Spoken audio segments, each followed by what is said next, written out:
Le démantèlement de la jungle de Calais devrait démarrer dans quelques jours. Il vous faudrait 9000 places pour les centres d'accueil. Est-ce que vous les avez ? Nous avançons fortement et comme je l'ai dit à plusieurs reprises, on lancera l'opération du démantèlement de la jungle de Calais quand nous aurons toutes les places. L'objectif est très simple. Il en manque combien sur les 9000 ? Il nous en manque encore et je vais vous dire, je ne donnerai pas de chiffre précis et je peux vous dire les choses très franchement, nous les aurons les places, ce n'est pas un problème. Mais aujourd'hui, on voit monter sur le territoire national dans certains endroits des réactions de haine extrêmement dangereuses. Il y a eu hier soir des coups de feu tirés sur un centre à Saint-Brévin que nous allons utiliser justement pour l'accueil des migrants. Il y a eu à Vitry-le-François des tracts racistes apposés dans un centre de migrants qui est ouvert depuis plusieurs semaines.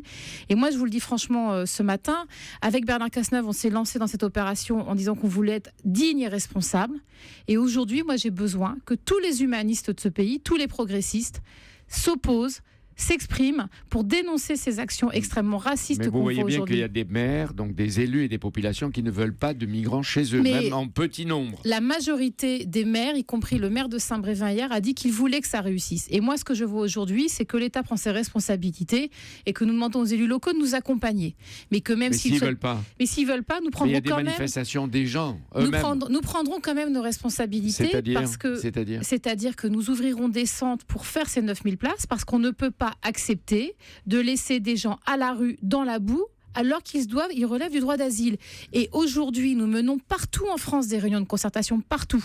Moi, je vois par contre des militants, notamment d'extrême droite, qui utilisent ça pour faire de la politique et pour faire de la politique nauséabonde. Et moi, je le redis, aujourd'hui, j'appelle tous les Français à simplement dire que c'est pas difficile d'accueillir sur l'ensemble du territoire des petits groupes de personnes. D'accord, ça c'est ceux de Calais, mais il y en a d'autres. Mais d'une manière générale, Emmanuel Cos, est-ce que les demandeurs d'asile seront fixés plus facilement, plus aisément sur leur propre sort ? Est-ce que ça ira plus vite ? D'une part, ça ira plus vite. D'autre part, déjà, ils pourront faire leur demande d'asile. Parce qu'aujourd'hui, les gens qui vivent dans la rue à Paris ou dans la jungle à Calais, ils n'ont aucun accès aux droits.